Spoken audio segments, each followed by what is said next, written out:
Tá certo, Tiago, vamos almoçar. Bom, então, eu estava dizendo, né, que esses textos, como eu já disse para você, mas não custa repetir, eles apenas nos dão um roteiro de discussão, encaminham a nossa discussão, nossas problematizações, e abrem para uma série de outras referências bibliográficas, como, por exemplo, a própria obra do Lacan, né? Como o Seminário 20, que eu já recomendei para vocês, a leitura, muito especialmente a versão portuguesa, brasileira, né, mas em português, do pessoal da letra. Vocês compram na internet. Eles não traduziram o título. Eles mantiveram o título Encore, que é o título em francês. Então, a tradução oficial é muito ruim, mas se não tiver outra, é o que tem, né, a gente pode trabalhar com ela. Mas eu recomendo muito esse texto, para mim é a melhor tradução do Seminário 20, essa tradução que o pessoal da letra freudiana do Rio fez. Então, recomendo. Bom, como hoje, então na nossa programação, após cada bloco, tem um dia de discussão, né, para a gente parar e discutir, tirar dúvidas e conversar. Não que a gente não discuta antes, mas nesse dia a gente para com mais calma, né, sem se ater ao texto, para conversar sobre o que a gente discutiu até então, né? E hoje é um dia desses. Nós ganhamos um dia por causa do carnaval, né? A gente ia ter só 4, se eu não me engano, eram só 4 dias, e tivemos 5, porque ganhamos a quarta-feira de cinzas. Trabalhamos na quarta-feira de cinza, né? Então, bom, eu sei que exatamente por isso devem haver várias questões dos próprios textos que ainda estejam aí abertos para vocês. Mas eu queria propor para vocês o seguinte: vocês me deem aí 20 minutos a meia hora para eu, enfim, apresentar os matemas da sexuação, um pouco rapidamente, obviamente, porque não tem como não ser.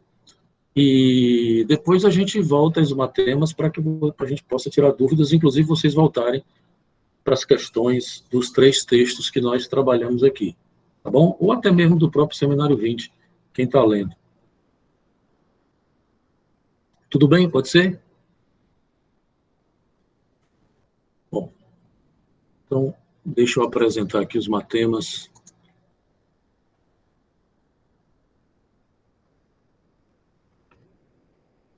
Esse quadrozinho, eu imagino, está aparecendo já? Ainda não, né? Agora já, né?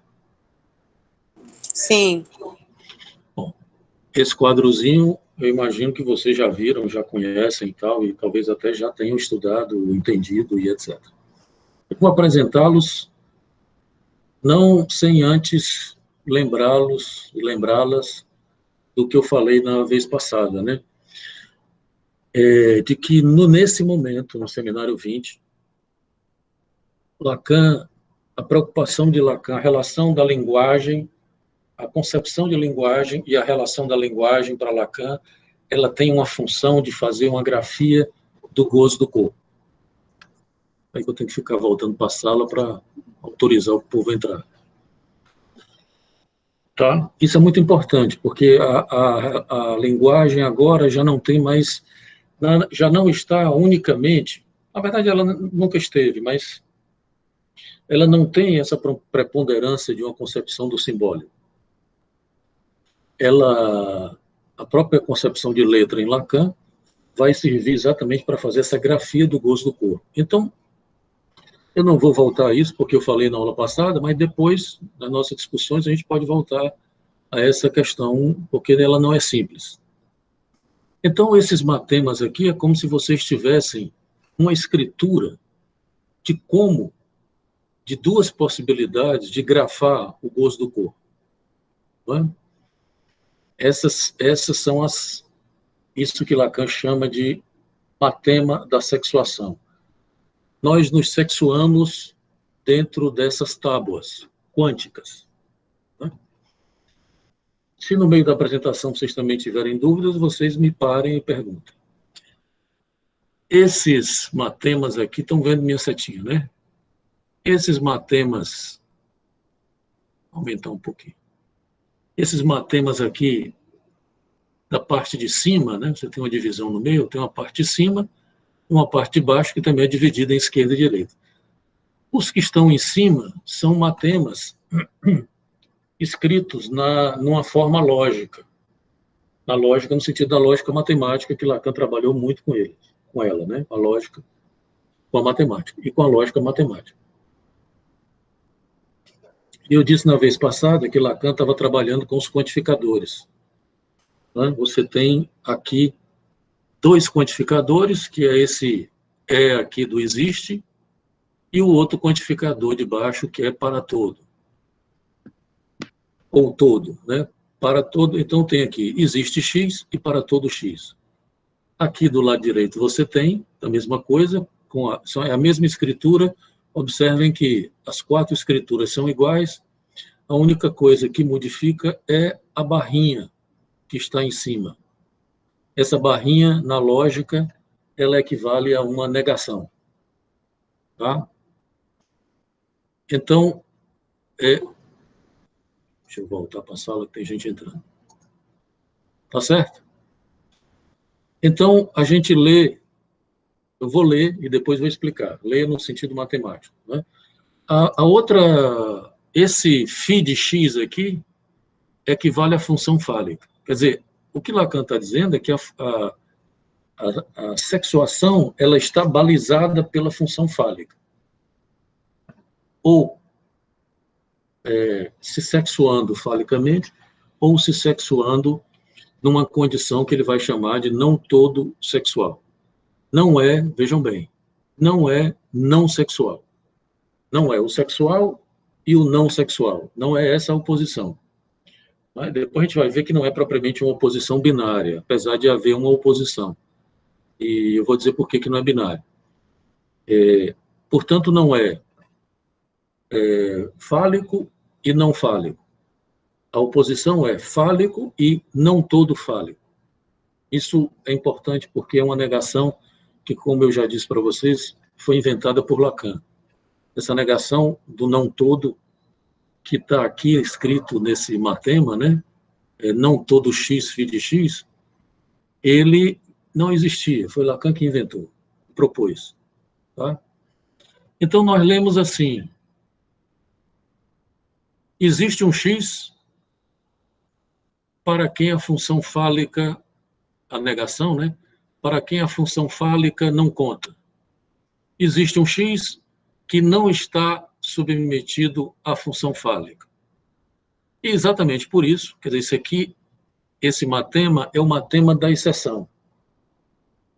Como eu disse para vocês, é um matema que nós podemos situar aqui o pai real, o primeiro pai, o um pai, o homoanzan, como eu disse, o ao menos um, que está fora da função fálica. Certo? Quer dizer, essa lógica aqui é mais ou menos a ideia do pai originário freudiano, do totem tabu, porque veja que tudo isso é uma questão lógica. É uma coisa importante também dizer para vocês. Lembrem-se que Freud tratou essas questões muito no campo da mitológica, né, de uma mitologia. Lacan, inclusive, critica Freud no Seminário 23, 3 anos depois, dizendo que Freud, com isso, ele termina sendo religioso. Então, Lacan ele está logicizando a mitologia do Freud. Ele não está propriamente acompanhando Freud na mitologia do pai da horda primitiva lá do totem tabu. Mas, de todo modo, ele não está recusando propriamente, ele está avançando. Então, assim, o primeiro pai, que na mitologia do Freud, lá do totem tabu, que é o pai número 1, né? Obviamente só pode ser mítico, que não é propriamente Deus, né? É o pai número 1. Esse pai que gozava de todas as mulheres e castrava todos os filhos. Portanto, era um pai para quem a função fálica e, portanto, a castração não operava. Lembrem-se que a função fálica, ela implica também, né, embutida na função fálica, nós temos que considerar a operatividade da castração. Tá? Então, isso quer dizer o quê? Que quem é castrado não goza de tudo. Na verdade, ninguém goza de tudo, né? Mas, logicamente, teoricamente, quem é castrado, supostamente, não goza de tudo. Mas nós podemos supor que esse primeiro pai, que estava fora da lei, porque lembre-se que na mitologia do Freud é a seguinte, que talvez tenha gente aqui que ainda não tenha lido Totem e Tabu, recomendo que leiam. A mitologia do Freud qual é? Que tinha esse pai real, que era o primeiro pai, que gozava de todas as mulheres e obtinha, que tinha tudo, né? Que gozava de tudo. E os filhos se rebelam e matam o pai. A partir do assassinato do pai, esse assassinato originário, constitui-se uma lei. Isso é muito interessante para o campo jurídico, né? Porque a gente sabe que toda lei ela implica uma relação com o crime originário. Se é proibido assassinar, que a partir daí é a lei primordial do Freud, né? A interdição do incesto e a proibição do assassinato. Se é proibido assassinar, se hoje nós sabemos disso, que assassinar é um crime, nós temos que supor, nós podemos supor, logicamente, a existência de um primeiro crime que, a partir dele, foi considerado de que assassinato era um crime. Está claro isso? Vocês estão acompanhando? Quer dizer, é uma questão lógica, não é?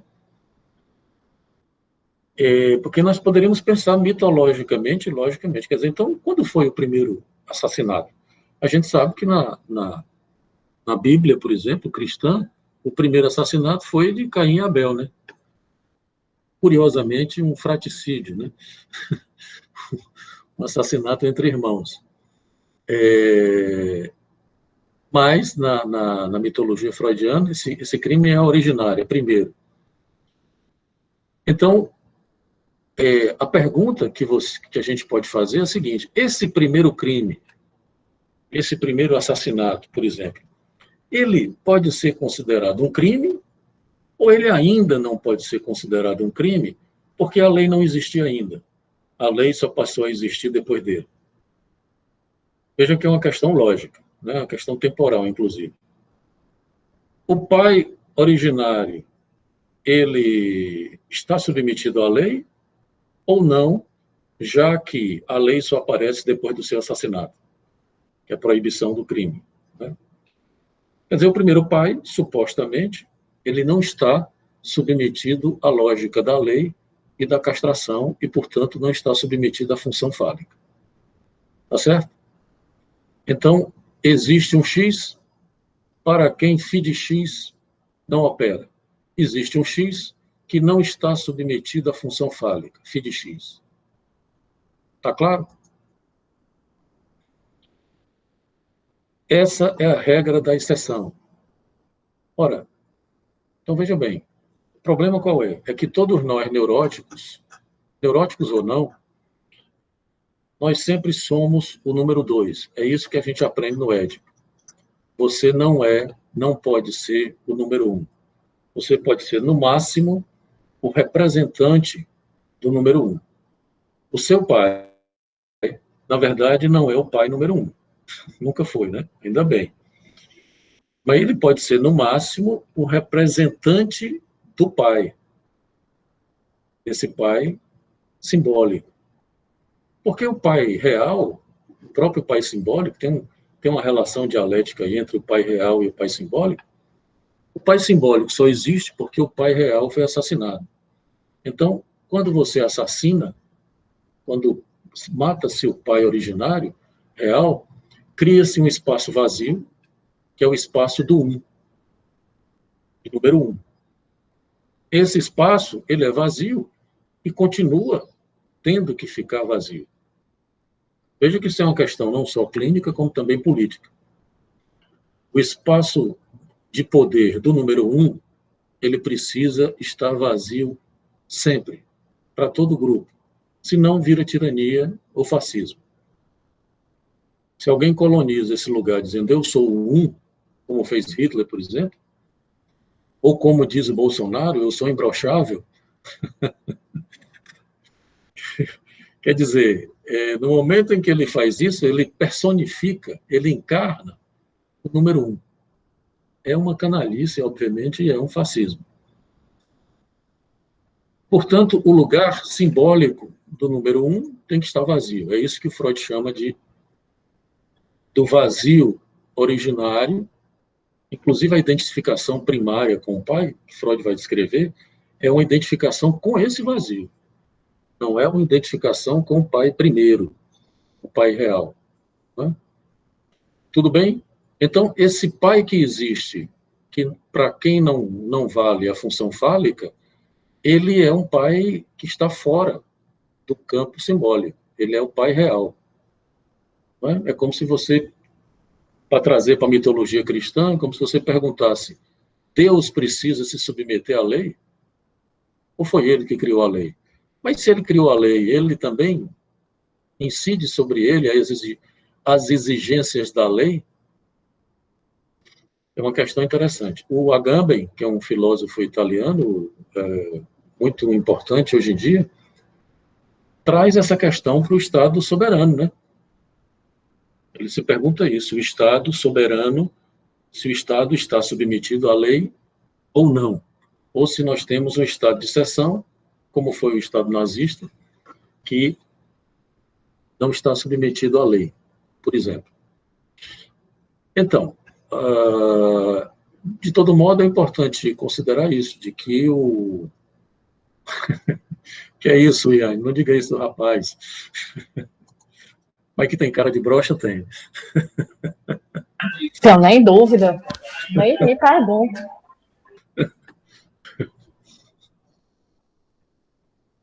Podia perguntar se a Micheque tem algum vibrador, alguma coisa assim que opere, né? Professor. Deve usar também, professor. Como é, não entendi, Valdeir. Todo mundo está querendo colocar ele nesse lugar de pai novamente, né? O grande pai. O pacto social acabou, e aí é um cara que tudo a ele é permitido. Tem, assim, inúmeras listas de estação de impeachment, e que todas têm fundamento, mas ainda assim tudo a ele é permitido, tudo a família dele é permitido. E assim, deslavadamente, descaradamente, não existe mais, parece, a impressão que eu tenho é que não existe mais o conceito de vergonha. As pessoas não se envergonham do que fazem, porque a vergonha é necessária, até para você reavaliar N questões, mas não existe vergonha e está tudo ok. Imagine se um filho do Lula comprasse uma mansão de 6 milhões de reais. Mas o Lulinha comprou, colocaram lá uma barba lá Pois é. do filho do Bolsonaro. É muita cara Mas, de pau. mas é isso mesmo, quer dizer, a lei fica interrogada, né, no momento em que o sujeito encarna. Aconteceu assim com Hitler e acontece também com o Bolsonaro, apesar de que o Bolsonaro é um tirano de quinta categoria, né, não é um tirano de primeira linha como foi o Hitler, porque o Hitler dominou o mundo, metade do mundo, né? E o Bolsonaro é um tirano, né, de quinta categoria.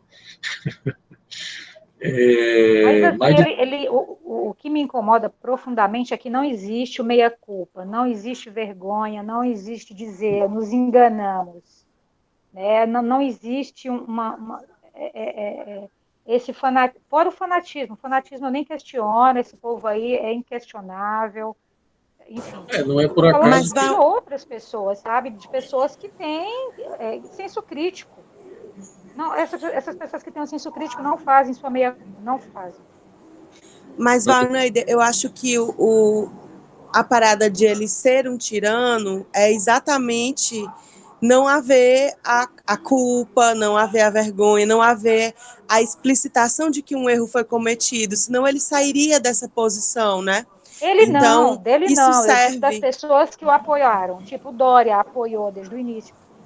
O Luciano apoiou uma figuras públicas que, de certa forma, têm visibilidade e têm uma opinião que muitas pessoas seguem. E não fazem essa meia-culpa. Tipo assim, cobraram isso do PT, porque tem que fazer uma reavaliação, mas não existe essa meia-culpa de boa parte da sociedade que apoiou o Luciano Hang, enfim, muitas pessoas aí, entende? Não fazem essa meia-culpa. Eu não espero nada do Bolsonaro além daquilo que ele já falou, não é nenhuma surpresa, nunca foi. Tem Bom, uma... não é por acaso que chamam ele de mito, né? Mas vamos voltar para o Desculpa, professor. que eu estou Desculpa, querendo. fala desse homem. Oi, Deixa eu Diesel. falar uma coisa. Ah, O Safato, ele tem um vídeo, e isso me dá muito medo no Bolsonaro e normalmente no jeito como a gente enxerga ele. O Safato, ele tem um vídeo falando sobre a figura do fascista, né? Como a figura do fascista traz um certo tensionamento, porque a gente não sabe o que esperar dele, a gente não sabe se ele está brincando ou se ele está falando sério. Se quando os militares chegarem e pedirem para ele dar um golpe, ele vai dizer sim, ou vai dizer, não, espera aí, eu vou falar com Paulo Guedes. Ninguém sabe a reação dele, ele brinca nas horas mais assim inapropriadas, né? E ninguém sabe quando essa brincadeira vai virar uma efetivação. Então a gente parece que está sempre numa espécie de tensão assim, que horas vai passar da brincadeira, da ironia. Então assim, é uma coisa que a gente tem que ter muito cuidado. A gente não pode subestimar esse pessoal aí que está no poder, porque é um negócio muito complicado. Bom, tá certo. Vamos voltar, senão já está todo mundo gritando aqui, Matema, Matema. Porque faz 4 encontros que a gente está para falar do Matema e não consegue, né? Então, veja bem, isso é muito importante para a própria condição fálica do sujeito. É preciso que exista um X que esteja fora da função fálica. Essa exceção, que é exatamente o pai real morto, esse vazio, esse pai real morto, ele deixa o vazio exatamente na estrutura fálica e simbólica. Que é com esse vazio que o sujeito que se sexua do lado de cá se identifica. Né? Veja que não é com o pai real. Isso não precisa, um homem não precisa ser um tirano. Né? E isso é uma questão na discussão dos gêneros que é muito importante, a gente tem que tomar cuidado com isso. Para não escutar, por exemplo, o que eu escutei de uma colega feminista, de que todo homem é um abusador em potencial.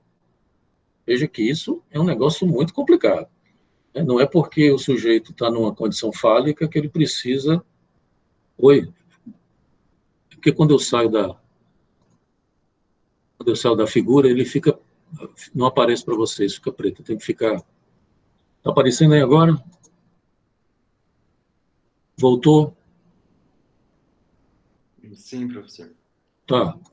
Então, veja bem, isso é importante porque para a gente não incorrer nesses equívocos, né? De fazer um feminismo contra o homem ou contra o falo. Isso é complicado, porque lembrem-se que falo e castração, em psicanálise, estão atrelados. O falo é um significante da falta, é a definição categórica de Lacan. Então, vamos ver. O computador está descarregando. Para não fazer do campo fálico masculino o inimigo. Não é? Porque isso é muito complicado. Mas, enfim. Então, a identificação fálica ela é uma identificação com o vazio, e não com o pai tirano. Tá? Isso é importante para a gente poder entender a sexuação masculina desse lado esquerdo. Então, veja bem, é porque existe uma exceção, esse X que não está submetido à função fálica, que para todo X, φ de X, que todos os outros estão submetidos à função fálica. Aqui estamos naquela lógica matemática de que a exceção confirma a regra, e não o contrário. Não é? A ideia de que a exceção quebra a regra. Não. A exceção aqui, no caso, confirma a regra. É porque existe um número 1, morto, pelo menos, que todos nós somos número 2. A não ser que você esteja no campo da psicose, mas aí você estaria fora desse campo da sexuação fálica. Lembre-se, por exemplo, que o Schreber, ele encontrou o número 1. Nós nunca encontramos o número 1, né? Deus, é por isso que Deus, e é por isso que Freud e Lacan fazem um elogio ao cristianismo, ao judaísmo, mas muito especialmente ao cristianismo. O Freud, né, faz isso lá no Moisés e o monoteísmo, dizendo o quê? De que o monoteísmo, ele tem essa vantagem de que esse Deus, o monoteísmo, ele nunca aparece. Ele sempre está fora. Ele está sempre fora do jogo. Ele é sempre uma ausência, um vazio. Você pode dizer, mas Cristo apareceu. Bom, apareceu para ser assassinado, né? É um pouco diferente. Ele veio aqui já sabendo que ia ser assassinado. Ele já sabia disso. Ele veio para reforçar o vazio, né? Para ser assassinado e deixar o vazio. Se ele não tivesse sido assassinado, o cristianismo não teria se tornado o que se tornou. É a nova aliança, né? Exatamente. Então, é porque existe um número 1 da exceção que todos nós somos o número 2. Você nunca pode ser o número 1, a não ser que seja um delírio, que, como eu disse, o Schreber, né? O Schreber fez isso, ele encontrou o número 1, ele se tornou a mulher de Deus, um delírio dele. Tem um cara aí que é o Henri Cristo, vocês já devem ter visto essa figura na televisão, que diz: eu sou o número 1, eu sou Cristo, né? Eu sou o próprio. Bom, é claro que esses personagens estão fora da função fálica. Mistura de fora com fálica, fórica. Estão fora da função fálica, né? Quer dizer, o neurótico comum, que está submetido à função fálica, todos nós, né? A maioria pelo menos, sabe que é número 2. Isso é o efeito da castração. Você sai do Édipo, pelo menos, sabendo disso, né? Que você nunca vai poder ser o número 1, e nem tampouco seu pai é o número 1. Tanto seu pai como você, como todos os outros homens, são número 2. Está claro isso aqui, gente? Então, a regra geral é essa. Lembrem-se da universal afirmativa. Lembram daquela que a gente falou sobre o Peirce? Mas essa história vem desde Aristóteles, né? Duas universais, duas afirmativas universais, né?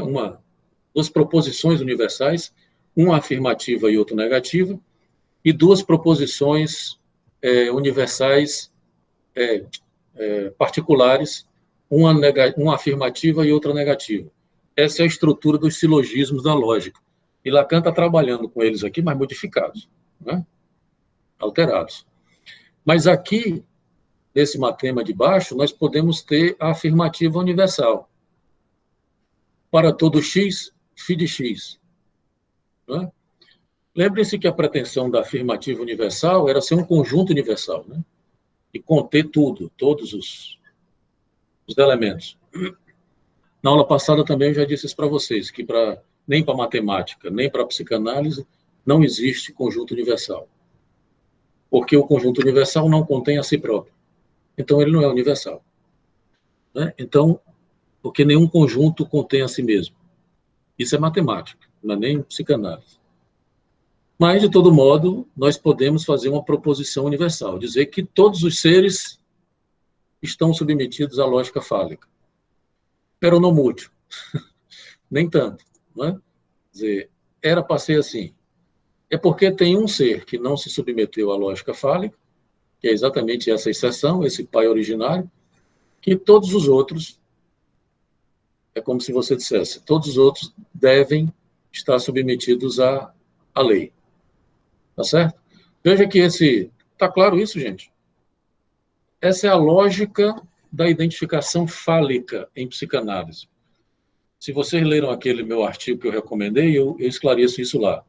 Quer dizer, todo esse papo que começou com Freud e continuou com Lacan, pelo menos até um certo ponto, de matar e comer o pai, se identificar no Édipo, se constituir como um sujeito barrado, desejante, pererê parará, o Édipo, propriamente dito, por exemplo, e essa coisa da identificação, matar e comer o pai, etc., isso constitui um sujeito desse lado, do lado fálico.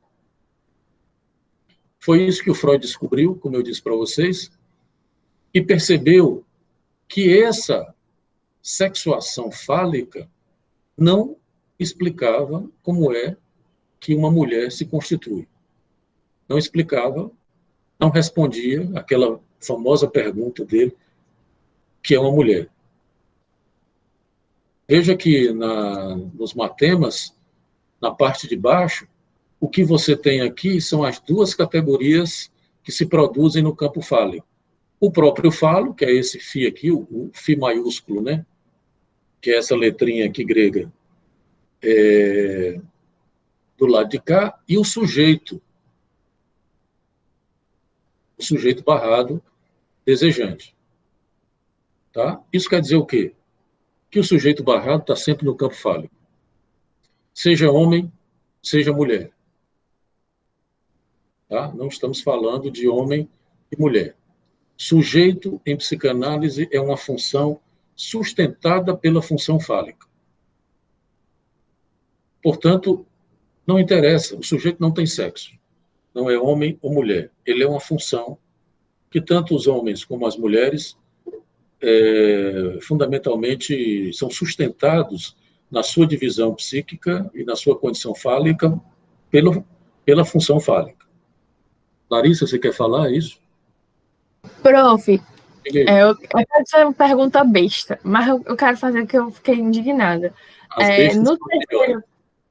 No terceiro texto, nesses dois últimos textos que a gente viu, do Se Fazer Homem e Se Fazer Mulher, e desse aqui também, eu percebi a seguinte coisa, que justamente esses lados, o lado esquerdo e direito, que seria o masculino e o feminino, eles não fazem de fórmulas de gênero, e sim de tábuas da sexuação, que são inscrições de desejo. Mas demorou muito para entender isso. Porque sempre fica um lado masculino e um lado feminino, mas de gênero não quer dizer nada. Aí minha pergunta é, por que tem essa insistência em se dizer que um lado se trata de um lado masculino e o outro de um feminino, se existe mulher fálica e homem fálico, e homem não todo e mulher não todo, se gênero não tem nada a ver com forma de sexuação? Por isso que eu queria saber, porque assim, se não tivessem falado que um lado era masculino ou feminino, em nenhum momento eu teria nem associado uma coisa à outra. Eu teria entendido como outro, entendeu? E não teria que ter lido texto atrás de texto para resolver esse mistério, digamos assim. Veja bem, Larissa, essa é uma exigência simbólica, que é necessário que o sujeito faça um semblante de gênero, por exemplo, que é algo que se exige a partir do simbólico. É isso que a gente vinha falando, quer dizer, o gênero aqui, e eu disse para vocês em algum momento, eu não sei se foi esse semestre ou no semestre passado, e que a ideia, eu acho que um desses textos também fala disso, né? A ideia de performance, de gênero, como a performance da Butler, é muito semelhante a essa ideia, não é a mesma coisa, tem diferença, mas é muito semelhante à ideia de Lacan de um semblante, que, por exemplo, de todo modo, você pode dizer, por exemplo, que certas formas de gozo ou certas atividades sexuais de um semblante masculino, vamos dizer assim, eles operam muito mais numa lógica fálica, entende? Que não é excludente. E, por outro lado, um semblante feminino, ele opera muito mais numa lógica não toda. Entretanto, elas não são excludentes. Porque, veja bem, é isso que vocês precisam entender. Essa oposição aqui não é oposição binária homem e mulher. Essa oposição aqui é uma oposição para o próprio sujeito. Tá? Se vocês observarem, nós estamos falando vamos dizer assim, de um único sujeito, se o sujeito puder ser único. Entende? Porque, veja bem, se vocês observarem aqui embaixo, do lado esquerdo você tem um sujeito e do outro lado você tem um objeto A. Tá? Vejam bem, o objeto A, é claro que você pode colocar uma mulher ou um pedaço do corpo de uma mulher nessa condição de objeto A, causa do desejo. Mas veja bem, o objeto A ele faz parte do fantasma do sujeito. Ele não é um outro. Entende? É uma questão feminina da condição do sujeito, seja ele homem ou mulher. Por isso que o Freud, não era por isso, porque o que o Freud chamava de bissexualidade está bem atrás dessa lógica que eu estou falando para vocês. É bem mais primária, no sentido de ser menos rebuscada, né? Mas o que me impede de ser um homem completo é o objeto A. Por isso que não é binário. Não é que o homem se opõe à mulher, a mulher se opõe ao homem. Não. é que ao homem se opõe ao objeto A, a mulher se opõe ao objeto A. A mulher não deixa o homem ser todo homem e o homem não deixa a mulher ser toda mulher, entende? Porque nenhum dos dois é universal.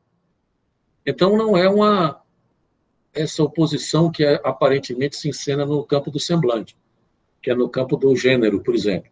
Então, é por isso, e aí você tem toda a razão, e é importante esse seu comentário, Larissa, porque é exatamente por isso que a psicanálise não trabalha diretamente com a ideia de gênero, porque o gênero já é um semblante que cada um precisa fazer a partir dessa grafia que cada um faz do gozo do seu corpo, do gozo do corpo, entende? Isso é que é importante para a gente discernir essa diferenciação. E veja que exatamente você começou bem, porque esse é o grande problema que os estudos de gênero, por exemplo, não entendem do campo da psicanálise, e que a psicanálise também, por outro lado, né, o equívoco da psicanálise, é não considerar de que o semblante e o gênero têm uma importância crucial para o sujeito, né? Inclusive política, claro. Né? Porque, por exemplo, se você banca o imbrochável como o Bolsonaro, você entra para o campo da idiotia, como diz Lacan, da estupidez. Né? Quer dizer, é um semblante caricatural de falo, né? De masculino, que eu lembro-se que o falo ele é simbólico. É um semblante imaginário do falo. Por isso que toda vez que ele diz eu sou imbrochável, todo mundo diz é broxa, é broxa, é broxa. Porque, né, é um imaginário. Entende? Diz aí, Suiane. Não, essa é uma questão que eu acho que quando a gente começa a estudar, né, a ver essa coisa dos matemas, a gente logo percebe isso, porque na verdade não há lógica em algumas, como a gente vai dar significado em algumas coisas na psicanálise. Então, se você for procurar lógica no que é, por exemplo, num campo simbólico, como o professor está falando, não vai haver. Então, assim, existe, como ele falou, né, o semblante. O que é que significa isso, assim, em termos mais simples, né? Para mim, pelo menos pelo que eu estudo até hoje, foi o que eu entendi, né, na verdade, que nós socialmente somos o gênero. O gênero é social. Então, não tem a ver com uma lógica inconsciente. E aí a gente tem que separar isso, porque depois que eu entendi isso, né, eu vivo dizendo, prestando para o professor, eu fui salva, porque eu tinha um problema muito grande com isso, né?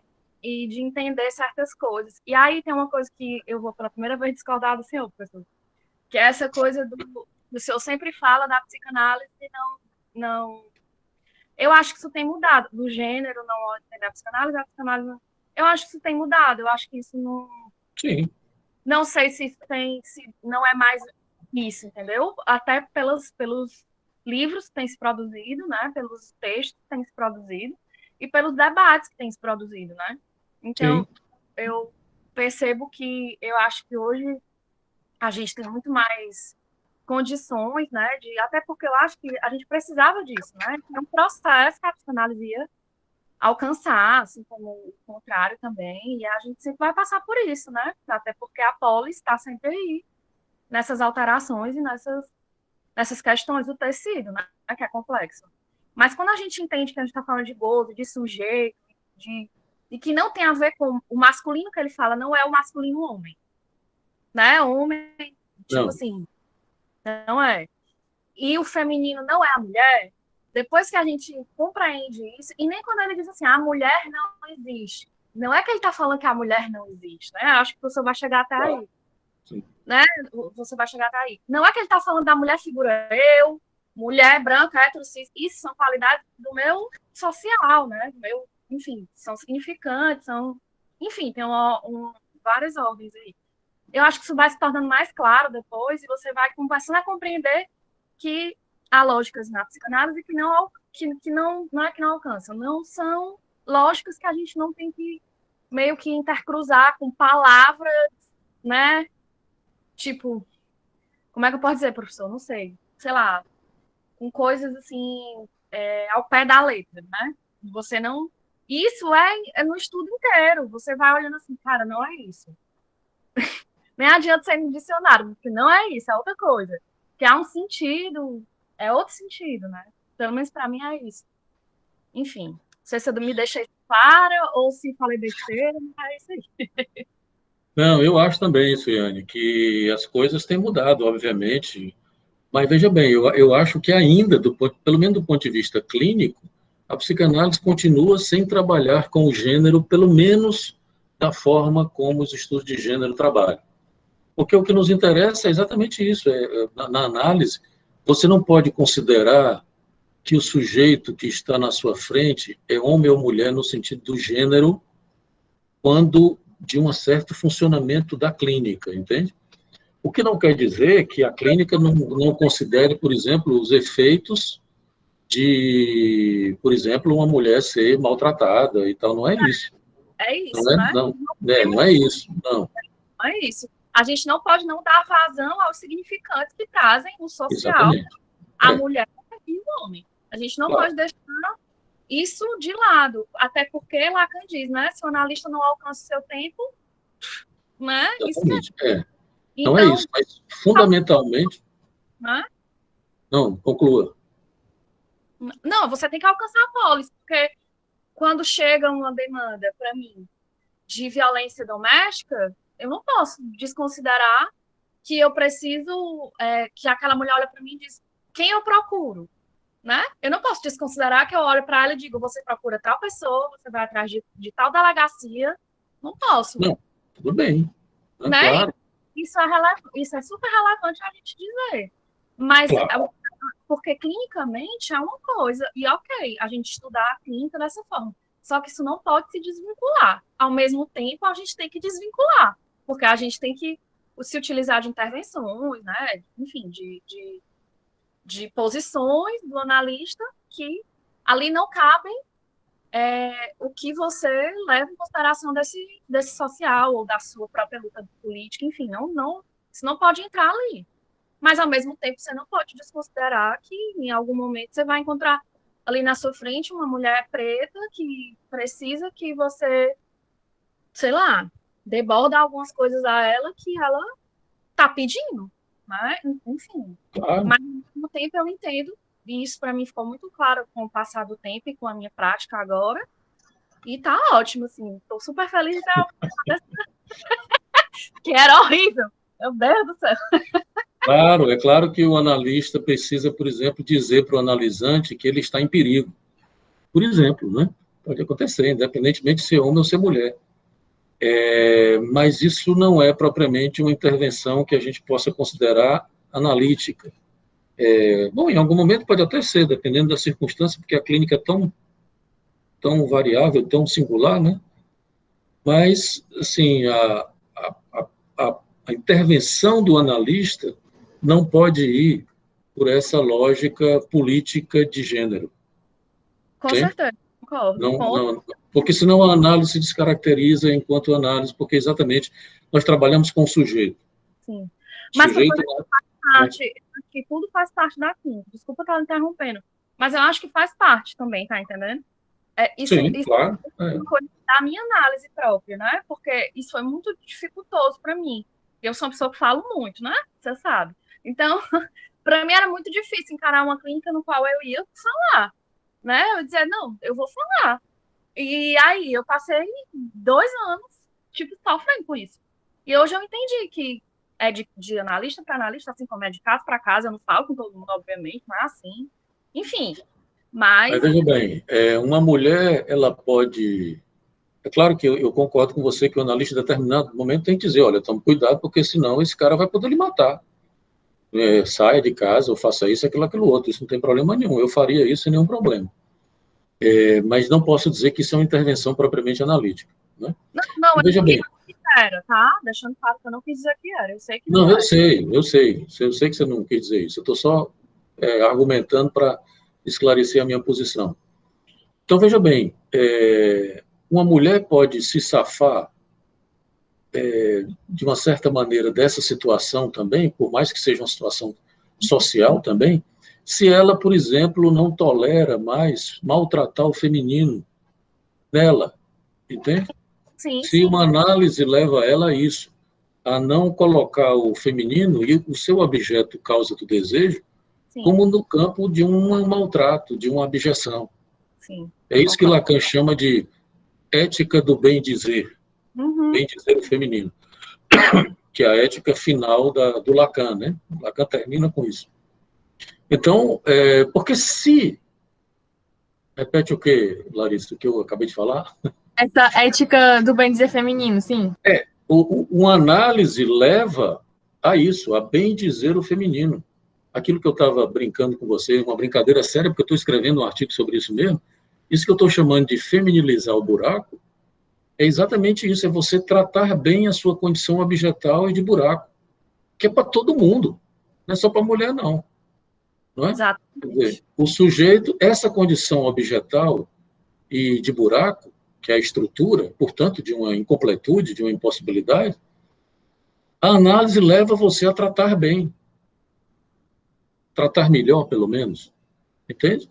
Então, é muito provável que, durante a análise, uma mulher deixe de tolerar as violências que ela sofre por parte de um homem, sem necessariamente que isso seja alguma coisa da ordem de um discurso político. Mas é um tratamento do gozo do corpo. Veja que não são excludentes. Não são excludentes. Mas, muitas vezes, por exemplo, o discurso político pode fazer isso e, de maneira ambivalente, tratar mal o feminino. Né? Então, isso, em análise, é o que está em jogo. Como cada um precisa tratar, porque aí é onde está a questão. O que se opõe, por que não é binário? O que se opõe não é homem e mulher. É o objeto A que se opõe a todo mundo, ao sujeito, homem, mulher, o que seja. Tem é isso que Lacan chamava a diferença sexual real e não simbólica, porque aí voltamos, a diferença sexual simbólica é a diferença dos semblantes e do gênero, que era o que a Larissa estava perguntando. Aí, no campo do simbólico, na cultura e dos gêneros, nós temos a diferença sexual encenada. Né? Quer dizer, que é o semblante de homem, de mulher, de transexual, bom, enfim, os mais variados. Para a psicanálise, o que importa é a não relação sexual. O nome da diferença sexual em Lacan não é diferença sexual, não existe relação sexual. Isso é a diferença sexual real. É como eu disse, quer dizer, você nunca vai conseguir ser homem completamente, ou ser mulher completamente. As mulheres, não todas, não têm essa pretensão. Né? É por isso que são mais interessantes do que os homens. Então, você tem essa... É por isso que dois não fazem um, né? É por isso que dois não fazem um, porque nem o homem é homem todo, nem a mulher é mulher toda. A oposição é que o outro não deixa você ser todo. Entende? Não é propriamente uma diferença entre homem e mulher. É esse pedaço que é o objeto A, que não deixa, que se opõe a uma certa universalidade, a uma condição de uma totalidade. Então, isso é que é a diferença sexual real. Esses matemas aqui, eles estão tratando disso. Entende? Como é que essa grafia aqui consegue, e aqui eu vou falar um pouco de baixo, né? Aqui você tem no campo feminino, deixa eu falar antes de Fala voltar isso aqui. Porque a gente terminou indo, e deixa eu falar dos matemas no campo feminino, que aí a gente vai para a parte de baixo, tá? E fica mais claro tudo isso que a gente está discutindo. O senhor terminou do masculino, professor? O senhor terminou do masculino? Acho que sim.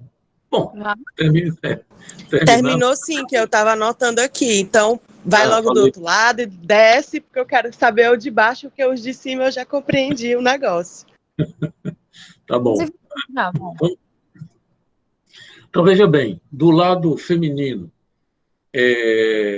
se do lado masculino existe uma exceção que está fora do fálico, e que essa exceção funda o universal, não é? Funda que para todo x, φ de x, veja que aqui nós estamos no campo do universal, da afirmativa universal.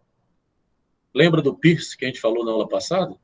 Não é? e a relação da negativa com a afirmativa? Pois bem, o que sustenta o universal é que existe um que está de fora. Isso já é importante. Isso foi a própria matemática que chegou lá. O Lacan só acompanha a matemática e a lógica. Tá? No campo feminino, não existe um X, olha a barrinha aqui em cima, né? Não existe um X para quem a lógica fálica não conte. Aqui existe um X para quem a lógica fálica não conta. Aqui não existe um X para quem a lógica fálica não conte. Ou seja, no campo feminino não tem exceção. Tá? Ora, se é a exceção que sustenta o universal, e se no campo feminino não tem exceção, nós temos que chegar à conclusão de que não tem universal no campo do feminino.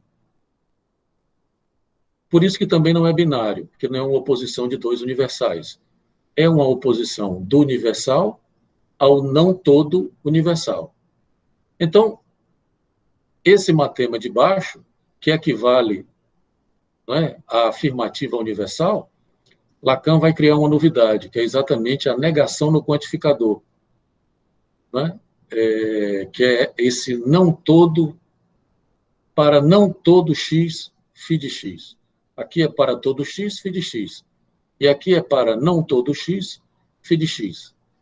Veja, não é que todos estão submetidos ao campo fálico e na negativa nenhuma mulher está submetida ao campo fálico.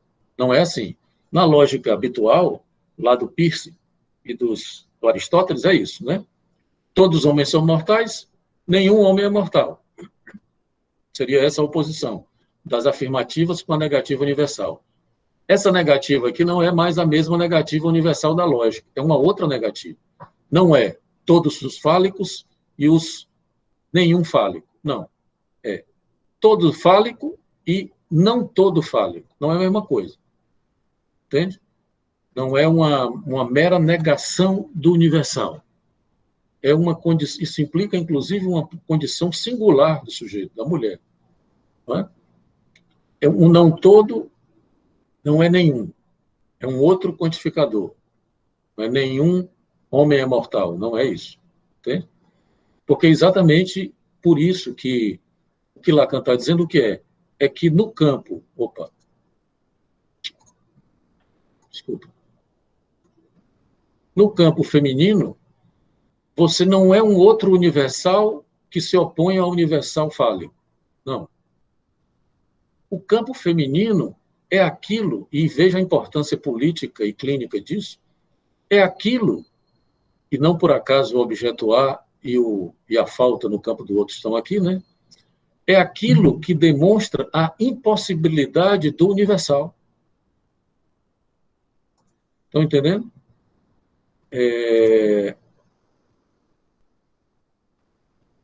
Essa parte aí eu não entendi, não. Peraí, gente. Qual é a parte que está se referindo? Essa parte de baixo que você falou do desejo no campo do outro. Não, a parte de baixo eu não falei ainda, não. Você está falando essa parte de baixo aqui, onde tem o S barrado, o A... Sim. Não, isso aqui eu não falei ainda, não. Vou falar agora. Tá? Eu quero saber se, primeiro, antes de passar para baixo, se esses matemas no campo do feminino estão, pelo menos, eu sei que, claro, fica difícil de ficar, mas se deu para sacar a diferença, quer dizer, é como se Lacan estivesse dizendo, você tem uma parte do gozo do corpo que é grafado pelo fálico, e é essa grafia fálica do gozo do corpo que sexualiza o corpo. Por isso que o sexual e a sexualidade para a psicanálise ela é sempre fálica, ela está no campo do fálico. Seja a sexualidade masculina, seja a sexualidade feminina, ou do homem e da mulher, como vocês quiserem. A sexualidade ela é sempre fálica. Tá? Veja E veja como isso é importante, que o que determina a posição de gozo do sujeito não é unicamente a sexualidade. Entende? Isso é uma questão importante. Por isso que a psicanálise não é uma sexologia. Nunca foi. Exatamente. Porque a sexualidade está falando do desejo do sujeito, de uma condição fálica. Entende? Porque se a sexualidade definisse qual é o sexo ou o gênero do sujeito, todo mundo seria masculino. Todos seríamos masculinos. E veja que na atividade sexual é algo dessa ordem, né? De que o sujeito, na sua operatividade sexual, ele está inevitavelmente no campo fálico. A mulher, inclusive. Diga aí, Suiane. Não, professor, eu queria só indicar, depois eu passo lá no grupo, o que o senhor está falando agora, eu pensei que eu ia entrar na minha confusão mental, que eu sempre entrava, mas não entrei não, estou feliz por isso. Mas foi o estudo aí, rapaz, uma coisa boa desse lockdown aí foi mergulhar nos estudos. Então, eu vou indicar assim, uma coisa que abriu muito a minha cabeça, que foi aquele livro que eu até comentei com o senhor que eu tinha lido, do Braunstein, o Gozo, que é Gozo só o nome do livro. Braunstein. Braunstein, E lá, tudo você consegue compreender melhor o matema quando você consegue compreender melhor o gozo. E Exatamente. aí, eu acho que isso é que... E aí você compreende também o que é desejo, porque você está falando desejo, desejo, desejo, aí até a Larissa está falando, eu acho que eu entendi, não sei o quê. E aí o desejo a gente tem que entender que não é desejar, tá, Larissa? Aí tem isso, né? Tem que explicar, tem que entender isso aí também. Tem essa lógica. E lá nesse livro tem toda essa questão do gozo grafado, enfim, do gozo do corpo. E aí eu tenho ali PDF, vou passar no grupo lá depois, que lá tem capítulos bem legais que dá para você abrir bem mais seu desenvolvimento da lógica dos matriz. Esse livro do Braunstein, que é um psicanalista argentino, já é um clássico, né? Ele é muito bom para quem quer... Inclusive, eu já tinha recomendado para vocês, eu tinha recomendado As Dimensões do Gozo, do Patrick Vallas, e o Gozo, do Braunstein. Alguém tinha me perguntado em algum momento, eu tinha recomendado. Vocês devem encontrar isso na internet, vocês hoje encontram tudo na internet, né? Então, bom, tudo bem aqui? Posso passar para baixo? Professor, Oi. Acho que sim. só uma dúvida sobre essa questão da anatomia não definir a posição de gozo. O que Freud quis dizer com aquela frase que foi meio que uma paráfrase de Napoleão, anatomia é destino? Pois é, porque o Freud achava que sim, né? O Freud achava que ninguém podia fugir da sua anatomia, você tinha que fazer alguma coisa com isso.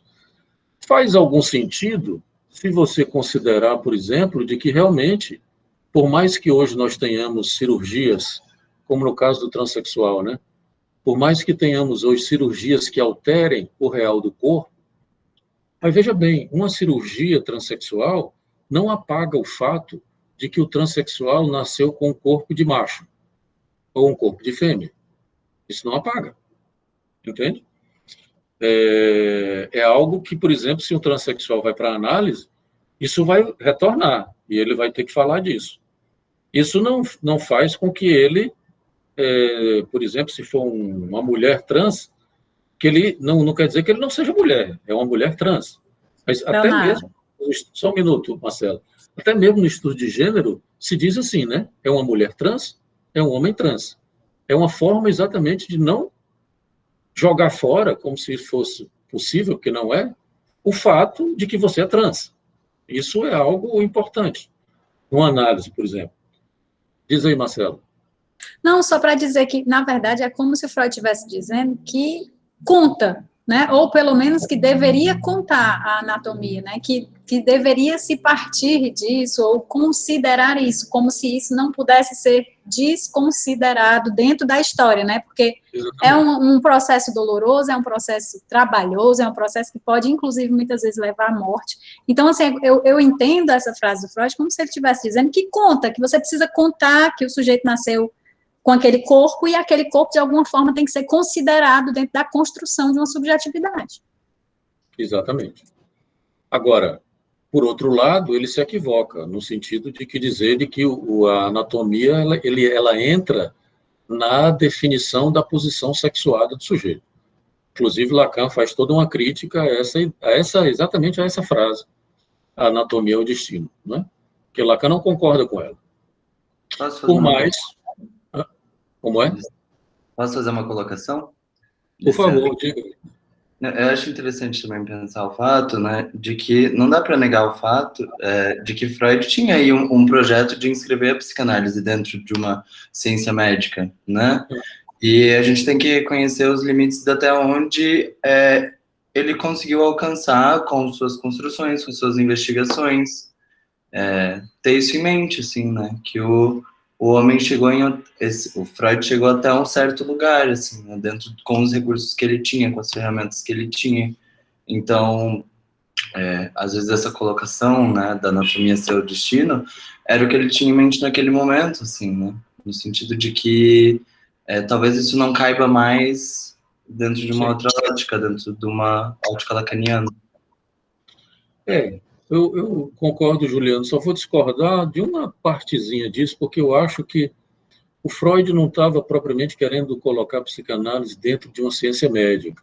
Ele estava querendo colocar a psicanálise dentro do campo da ciência, né? Porque ele sabia que não era uma medicina. Se vocês lerem a questão da análise leiga do Freud, vocês vão ver ele dizendo isso, que a psicanálise não é nem psicologia nem medicina. É outra coisa, não tem nada a ver com isso, entende? Então, porque senão ele teria encaminhado por essas questões realmente anatômicas. E o Freud, apesar de ser neurologista, né, ele sempre recusou as localizações anatômicas do psiquismo, né? Lá, desde a primeira tópica, vocês podem lembrar o Freud recusando, não tem esse negócio de anatomia, não é no cérebro, né? Como se hoje na neurociência tenta colocar, entende? Então, só esse pequeno detalhe que eu acho que é importante, tá? Mas é isso mesmo, porque esse super-eu cientificista do Freud, né? De que ele queria adequar a psicanálise a uma certa normatividade científica. E quem vem resolver esclarecer essa parada da relação da psicanálise com a ciência é o Lacan. Lacan tem um desenvolvimento maravilhoso sobre essas questões da psicanálise com a ciência. A gente, inclusive, fez 3 encontros, não sei se vocês lembram, há uns 3 ou 4 anos atrás. O tema do ano foi psicanálise, ciência e capitalismo, uma coisa assim. Se vocês procurarem lá nos 3 encontros, no nosso YouTube, que chama 3 Encontros Lacanianos, vocês vão encontrar os vídeos sobre esse período. Eu acho que deve ser 17, 18, 2017, 2018, por aí. Bom, voltemos aqui para a parte de baixo, tá? Então, veja bem. Do lado masculino, você vai ter exatamente o sujeito e o falo, né? O falo aqui sustentando a posição do sujeito. Isso é importante. Porque veja que quando a função fálica falha, a função sujeito também pode fracassar ou falhar, como acontece, por exemplo, no caso das psicoses. Por isso que uma mulher não pode ser não fálica. Se ela for não fálica, ela provavelmente está no campo das psicoses. Qualquer um que não tenha inscrita a função e a identificação fálica, incorre, provavelmente, eu estou, obviamente, falando isso teoricamente, mas na clínica pode ser um pouco diferente, teoricamente, estaríamos no campo da psicose. Fora do fálico, seria no campo psicótico. Por isso que Lacan não diz que a mulher é não fálica. Ele diz que a mulher é não toda fálica. Né? Porque a mulher também ocupa uma função sujeito, um lugar de sujeito, e opera como uma função sujeito. Né? Não é só o homem, claro. Então, veja bem, o sujeito, ele procura no campo do outro, porque aqui é como se você tivesse o sexual, que eu já disse para vocês, que é o fálico, né, que o campo sexual é fálico, e o sexual, como falta um pedaço, inclusive esse objeto A é exatamente esse pedaço que falta, mas é exatamente esse pedaço que causa o desejo. Veja que não é a mesma coisa que objeto do desejo. O objeto A não é o mesmo objeto do desejo freudiano. Não é a mesma coisa. O objeto A é um pedaço do corpo do sujeito, por isso que eu disse que não é uma oposição binária, homem e mulher, ou homem e o outro, mas é uma oposição entre o gozo fálico e o outro gozo. Entende? Exatamente. O sujeito barrado é um sujeito neurótico. Então, o sujeito, ele procura exatamente no campo do outro, desse outro gozo, esse objeto. Na verdade, uma correção, não é isso. Ele procura no campo do outro a mulher. Porque a mulher fica exatamente como esse enigma no campo masculino, né? Essa interrogação sobre o que é uma mulher. E a relação dos homens com as suas mulheres é muito interessante, é muito peculiar. Nós estamos fazendo, um parênteses, nós estamos fazendo uma pesquisa agora exatamente sobre a violência de gênero contra a mulher na Covid, né? Que aumentou absurdamente. Aumentou mais de 50% os índices. E a gente está entrevistando, fazendo atendimento em urgência subjetiva com mulheres que são atendidas lá no DEM, que é o Núcleo de Defesa contra Núcleo de Defesa à Mulher, uma coisa assim, que é da Defensoria Pública. E é muito curioso a gente ver como que a gente provavelmente vai entrevistar também os agressores, os homens, né, os maridos, companheiros e etc. E é muito curioso quando a mulher consegue se separar dele através de uma medida jurídica, uma medida protetiva, né, que o cara tem que ficar, não pode chegar perto, não pode... Esses caras ficam loucos. Os caras ficam indignados, ficam loucos, eles entram numa coisa muito curiosa. Né? Que a pergunta seria exatamente essa, mas, porra, se destitui ou deprecia tanto a mulher, ao ponto de espancá-la ou até mesmo matá-la em algumas situações, por que ele fica tão perturbado quando a mulher se consegue separar dele? Né? Isso é, no mínimo, uma interrogação. Né? Dizer que é posse não é suficiente, claro. É porque a perturbação é muito grande por parte desses homens. Mas é só um parênteses. Como diz Lacan, uma mulher pode ser um sintoma para um homem, né? Que é uma coisa importante. Sintoma em psicanálise é uma coisa importantíssima. Mas, opa, deixa eu voltar aqui. Então, desse lado de cá, o homem procura a mulher. Como a mulher não existe, por que a mulher não existe? É outra discussão aqui que a Suiane falou e eu terminei sem desenvolver. Por que a mulher não existe? Porque não há exceção. Primeiro que não há universal, porque não existe uma primeira mulher como existe o primeiro pai, né? Esse primeiro ser que sustenta o universal masculino. É porque senão a mulher faria universal. E como a mulher não tem exceção, é isso que Lacan... Esse matema aqui, que não existe um X para quem a função fálica não conte, que determina que a mulher não existe. Essa mulher com A maiúsculo. Não existe um parâmetro, não é, identificatório universal para a mulher como existe para o homem, que é o pai ou o falo. Para o homem e mulher, entendam masculino e feminino, tá? É porque é difícil a gente escapar dos semblantes mesmo, né? Do gênero. Tá certo? Então, como a mulher não existe, quando o homem procura a mulher, ele só encontra um obstáculo no meio do caminho, né? Uma pedra no meio do caminho. Ele encontra só o objeto A, que é o objeto do seu fantasma. Porque a relação sexual não existe. Por que a relação sexual não existe? Porque tem um obstáculo no meio do caminho. Tem uma pedra no meio do caminho, que é o tal do objeto A. A gente só consegue gozar desses pedaços do corpo, ou a gente só consegue gozar do outro aos pedaços. E a gente só consegue gozar do outro na condição de semblante, né? Na condição de semblante, mas sexualmente falando, no sentido do gozo do corpo, você não consegue gozar do outro todo. Você consegue gozar de pedaços do corpo do seu e do corpo do outro. Né? Não, é isso que erotiza a relação sexual. São esses restos. E que parte do seu gozo, né, professor? Não é do... Que parte Exato. do seu gozo, assim, tipo... O seu corpo. Sim, não. No texto do Aurélio, ele fala que todo gozo é autoerótico, né? Exatamente. É isso que eu quero dizer. Autoerótico, exatamente, é isso. Porque na relação sexual, você acha que está gozando do corpo do outro, quando, na verdade, o corpo que está gozando é o seu.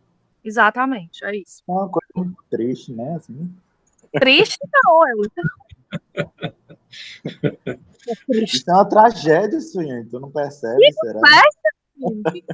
Se ilude que tu faz um e pronto, tá tudo ótimo. Se não fosse assim, você só transava uma vez, e aí sim seria uma tragédia. Não, é que morria, pronto. É verdade. Transava e morria, pronto. Como alguns animais, né? Tem alguns animais que transam e morrem, né? Imediatamente morrem. Tem uns animais que funcionam assim, né? Que copulam e morrem, enfim. Vamos entrar na etologia animal. Então é por isso que a relação sexual não existe, né? Porque ao procurar a mulher, o que o homem encontra, ou masculino, é exatamente esse pedaço. Se você pode trocar isso aqui, por exemplo, como uma cena sexual, né? A cena sexual é que você procura exatamente uma mulher como um objeto de gozo e você só encontra os pedaços dela. Você não encontra o outro todo. Né? Isso vale para todo mundo. Não há universal e não há interesse nisso, porque o objeto A não deixa. O objeto A que é o obstáculo. Professor, esse pequeno A, ele seria a incompletude? Aquilo que eu acredito que seja o que me falta no real, no simbólico, no imaginário? Porque veja bem, a falta já é uma versão simbólica do objeto A. O objeto A são pedaços do corpo. Seio, fezes, voz e olhar. As versões lacanianas do objeto A. Você achar que a falta já é uma versão simbólica, portanto, operada pela castração, de algo que Lacan chamou de buraco. Veja que buraco não é a mesma coisa que falta. Buraco é o buraco da estrutura que está lá no Novo Romeano. Não sei se você já conhece. No centro da estrutura, no Novo Romeano, você tem um buraco. Então, é como se você dissesse que no centro da nossa estrutura tem um buraco. Que o objeto A é o nome desse buraco. É a letra que Lacan inventou para nomear esse buraco. Entende? Então, é claro que... Porque eu penso isso quando a gente fala em relação a questões de gênero, transexualidade, muito mais transexualidade do que homossexualidade, mas na sexuação, mas principalmente na transexualidade, que a necessidade de ter esse semblante de algo que ele não possui, de algo, ou melhor, que ele tem, mas que ele não reconhece como dele, como faça parte dele. Enfim. me causa essa... Você está se referindo ao pênis do transexual? Não só ao pênis, mas o corpo em si, porque no caso de um trans mulher, né, eu atendo um paciente, ele é adolescente ainda, e ele sente muita falta de ter um seio, sente muita falta de ter o quê? Do seio, do corpo arredondado, Sim. De uma bunda mais arredondada, enfim, o corpo cheio de curvas de uma mulher, né? Aí que eu penso nesse objeto A como um objeto esse pequeno objeto A como completude, como a falta daquilo que ele tem como semblante, do que ele imagina ser uma mulher. Ah, sim, claro. Veja a importância do semblante, né? A importância do semblante, ele contorna o corpo, ele dá uma imagem do corpo, inclusive da forma como o corpo goza também, que é como eu disse, né? Quer dizer, essa condição de ter um corpo, bunda, seios e etc., coloca o corpo da mulher, e aí eu estou falando da mulher mesmo, não do feminino, propriamente dito, mas o corpo da mulher como um objeto a ser visto, né? Quer dizer, tem uma relação com o olhar, o ser olhado, o ser desejado, né? E ser gozado, inclusive. Então, isso, obviamente, o trans, por exemplo, a mulher trans, ela vai precisar, ou vai desejar, ou vai querer ter um corpo de mulher, né? Sim, sim. Claro, né? Isso faz parte mesmo com medo do que viria enfim, das complicações que poderiam advir disso Sim. Enfim, todo o enfrentamento que teria que ter, existe... Claro. Ele não consegue negar o desejo. Tanto é que, por exemplo, ele ainda é virgem porque ele tem vergonha do corpo que possui e almeja um dia ter esse corpo que ele idealiza para que ele possa dar continuidade à sexualidade dele. Mas veja bem, Dela, e aí, dela. essa sua pergunta, Valneida, me ajuda a falar exatamente do outro lado aqui Saiu de novo, né? Do lado feminino, porque veja que essa preocupação com o corpo, de ter um corpo com bunda, com peito, e essa coisa toda, um corpo desejável, que obviamente é uma questão importante para toda mulher, como eu disse, é um problema que não é só para o trans, não. Toda mulher está preocupada com isso. Sim. Toda mulher que ocupam essa posição feminina, sexuada nesse lado.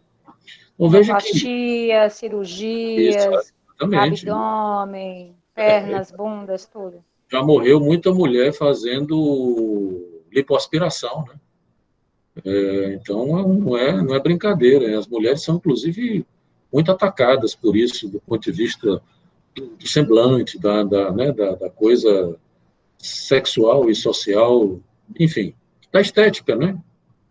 Então, isso é uma questão, porque, obviamente, e voltamos ao problema do corpo, não é o corpo que lhe dá a condição de ser mulher, né?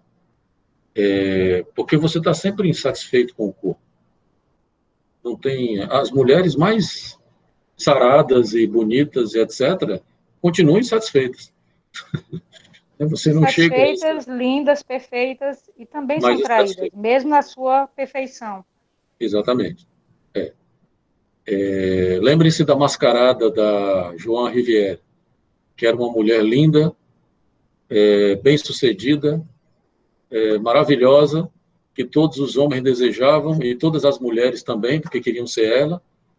E ela chega no consultório da Joan Rivière e diz: eu me sinto uma impostora. E, a partir daí, a Joan Rivière criou esse conceito de mascarada, que Lacan depois vai tomar para falar exatamente de uma questão muito mais da histeria do que propriamente do feminino. Mas, enfim, voltando aqui para... Professor, falta só esse Szinho no parênteses, pelo amor de Deus. Pois é. A mulher, do lado, veja que do lado do homem, por exemplo, o homem procura uma mulher e encontra só o objeto A. O homem sustentado pelo falo, o masculino sustentado pelo falo, procura o feminino, mas só encontra o objeto A. A mulher, por sua vez, ela faz dois movimentos. Isso é importante para para o entendimento dessa questão feminina. Porque a mulher, ao mesmo tempo, ela procura num homem, eu vou usar homem e mulher para não complicar muito, tá certo? A mulher procura num homem o falo, tá? Uma condição fálica, porque a mulher, obviamente, tem uma vida sexual, e essa vida sexual, para ela, precisa também estar suportada e sustentada pelo falo, e um homem, obviamente, precisa oferecer para uma mulher, no campo feminino, um certo reconhecimento fálico, claro, porque senão a mulher não transa com ele. Mas não é só isso que a mulher faz, não é esse único movimento, porque esse movimento aqui é o movimento sexual da mulher, entende? Uma demanda que vai para o campo sexual, entende? Quer dizer, hoje em dia as mulheres conseguem fazer isso, as mulheres reclamavam disso, né? De que só os homens transavam só por transar. As mulheres não conseguiam porque tinha que ter alguma coisa da ordem do afeto, da relação e etc, etc. Pois bem, hoje as mulheres conseguem fazer isso também. Não sei se da mesma forma que os homens, mas conseguem também, quando estão afim, saem para a balada, transam e pronto, e no outro dia vão embora e sequer telefonam para o seu parceiro, como os homens faziam, né? Então, isso aqui, esse movimento, é um movimento de uma demanda sexual que uma mulher faz um homem, pelo falo. O problema é que, como eu disse, esse movimento não é suficiente para a mulher se reconhecer como mulher, porque o sexual não é suficiente. É por isso que a mulher faz um segundo movimento, que não é segundo necessariamente, né? Um outro movimento, em busca de um significante que diga do feminino, que diga o que é o feminino. Porque se o falo é o significante da falta que sustenta o masculino, a pergunta é qual é o significante que sustenta a condição feminina? E aí a resposta de Lacan a Freud, que o Freud queria encontrar esse significante. E o Lacan diz, essa é a questão. Não existe, daqui a barra, né? Não existe um significante no outro que diga do feminino. O feminino não tem um significante como é o falo, vamos dizer assim, equivalente ao falo, no campo do feminino não existe.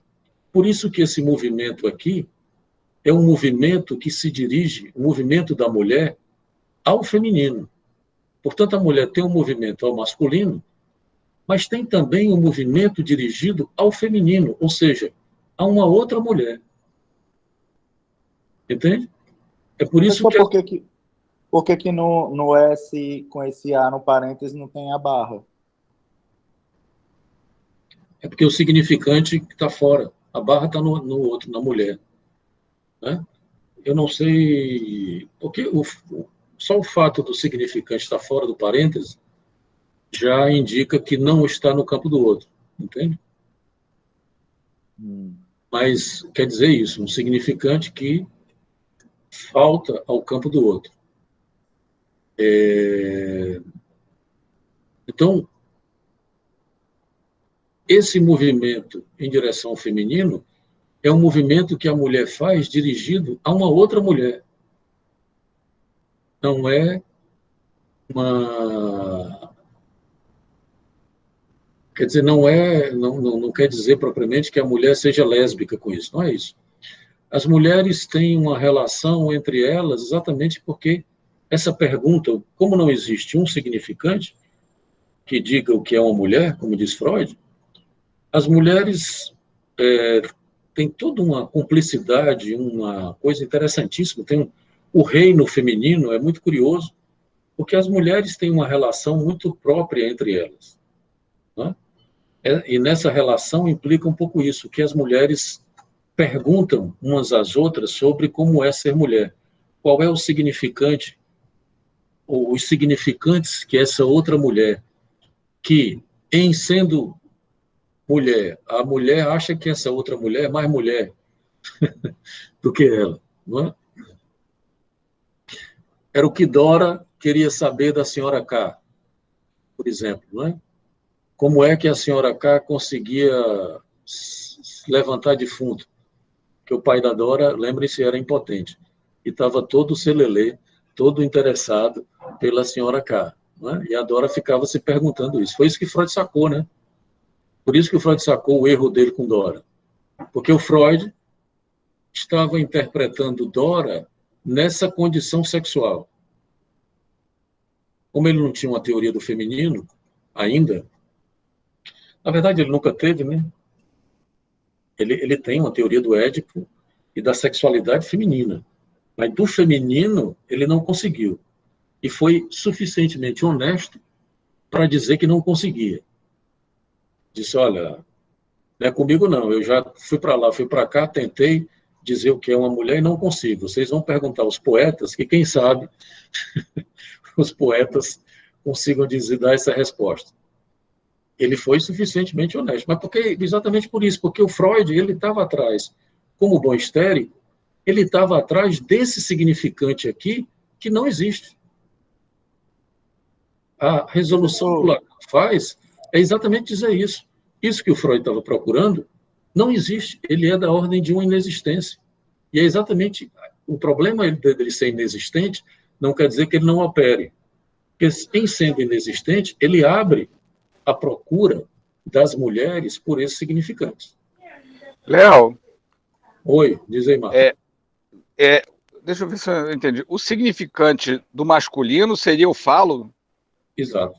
Porque isso também é equivocado, né? Assim, hoje a gente sabe que o falo não é um componente do masculino, né? As mulheres também têm essa vamos dizer, direção fálica, né? Você mesmo falou, né? Senão ela não transa com o cara, enfim, né? A mulher que escolhe. E elas estão cada vez mais fálicas, né? Tanto que esse exemplo que você falou da mulher que agora também pode não ligar mais no dia seguinte. Enfim, o falo continua sendo masculino? Não, o problema é que você está confundindo masculino com homem. Não é. E a posição, como eu disse para vocês, a posição sexual de quem quer que seja é sempre fálica. Entendi. É claro que a relação que a mulher tem com o falo, isso o velho Freud já tinha dito, é uma relação de recepção. A mulher numa posição feminina, claro. Né? Por isso que a mulher demanda ao homem, é esse movimento aqui, né? Demanda ao homem um falo. Né? Porque... Só uma pergunta que eu tenho que já saiu, eu queria só perguntar uma coisa. Esses significantes que uma mulher, né, procura para saber o que é ser uma mulher estão no campo simbólico, certo? Então, existiria um paradoxo aí, no sentido de que para a mulher fazer semblante, ela precisa de significantes fálicos? Não. Porque exatamente isso, o significante que falta para dizer uma mulher, ele não está no simbólico. É exatamente o significante que falta ao simbólico. Entende? E a mulher precisa exatamente... Porque essa é a questão, é porque a mulher não tem um, que a mulher tem vários. Mas, consequentemente, porque é exatamente isso, por isso que as mulheres lançam mão de tantos significantes no corpo, por exemplo, né? Para fazer um semblante de mulher. Né? Quer dizer, as mulheres se utilizam de uma maneira... Tudo bem que isso é uma questão cultural, mas, de todo modo, toda uma problemática do feminino gira em torno disso, de como as mulheres ornam o corpo para indicar o feminino, né? Brinco, vestidos e etc, etc. Né? Todo o tratamento do corpo que a Valneida estava falando há pouco. Né? Mas veja, o significante não está no simbólico, não. Que é um significante que não existe. É muito... continua realmente sendo um mistério. Porque ela se utiliza de significantes que não estão no campo fálico, né? Então, as mulheres realmente fazem porque... um trabalho impressionante. Pois é, mas esse é o grande equívoco dos homens, né? Na relação com as mulheres, porque os homens querem que as mulheres funcionem como eles, de que todas as questões se resolvem pelo campo do sexual. E as mulheres estão toda hora dizendo aos homens da insuficiência do falo. Não é? Quer dizer, isso que o Márcio estava perguntando. A mulher está dizendo, olha, o falo não é suficiente para resolver essa parada. Entende? Inclusive porque a atração de uma mulher por um homem não é só pelo falo, mas também por uma certa posição feminina que o homem ocupa. Né?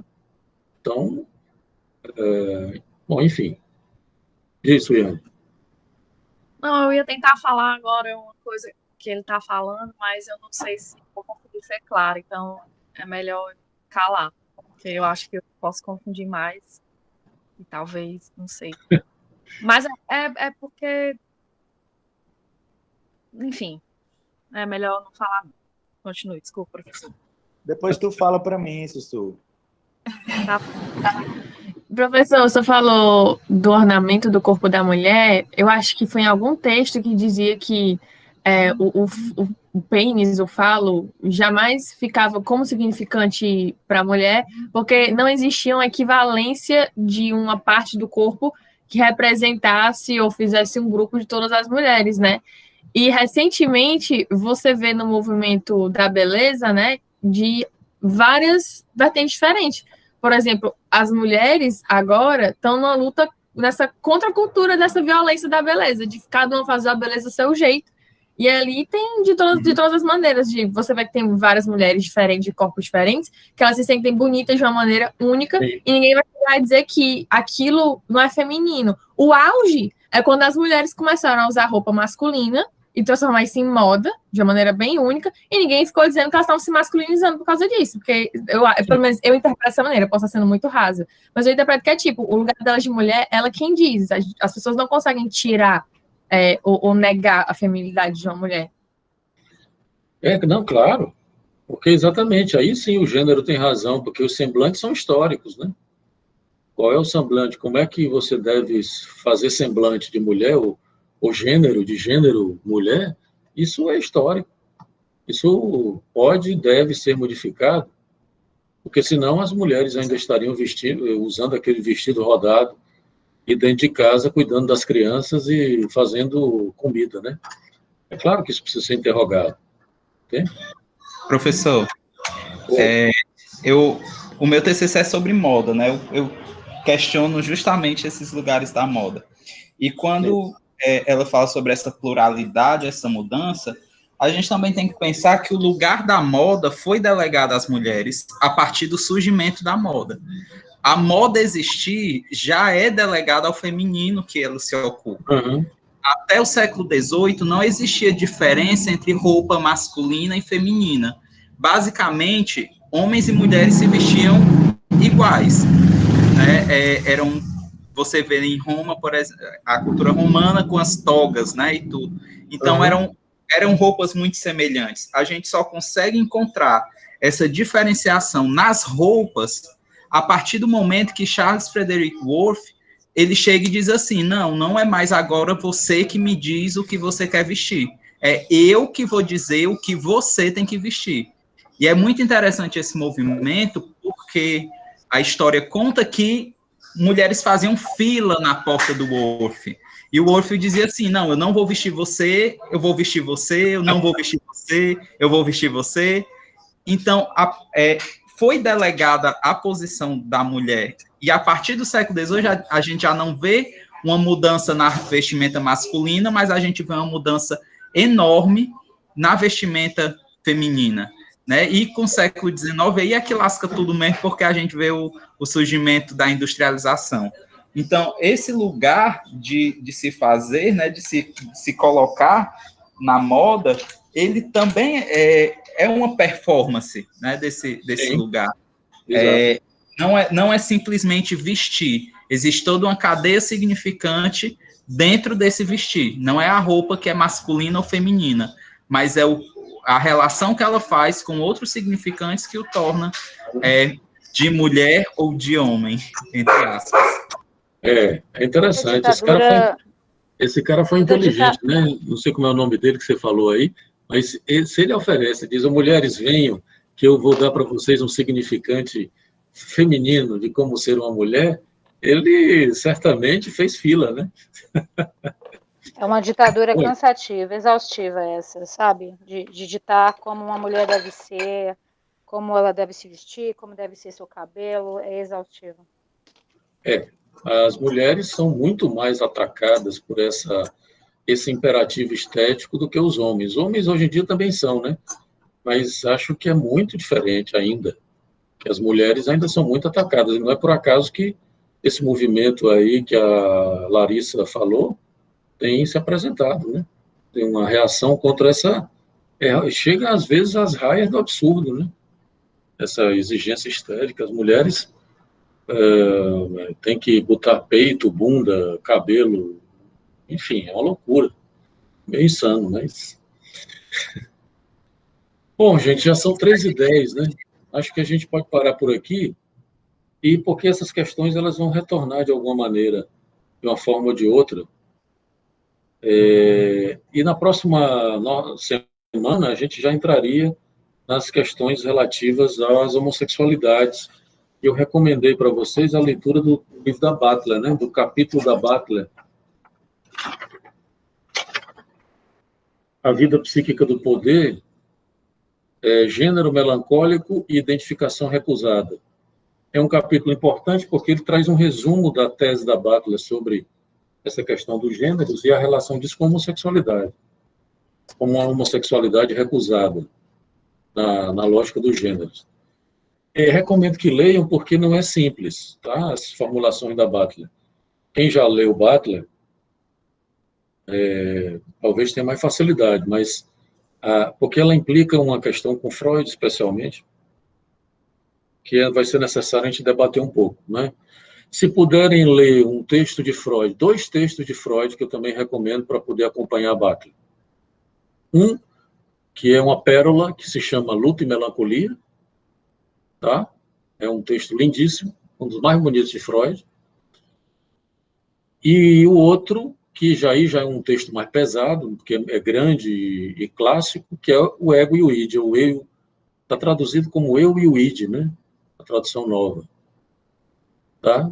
Porque a Butler faz referência a esses 2 textos do Freud, especialmente o Luto e Melancolia, mas o Eu e o Id também, tá bom? Se puderem voltar para o velho Freud, ler. O Eu e o Id é mais duro, é um texto mais pesado. O Luto e Melancolia é um texto delicioso, que você lê muito bem. Delicioso é demais, hein? Delicioso é demais. Voltar para o nosso crush, Freud, meu crush eterno. É mesmo? Parabéns para você, viu, meu amor? Porque... Ai,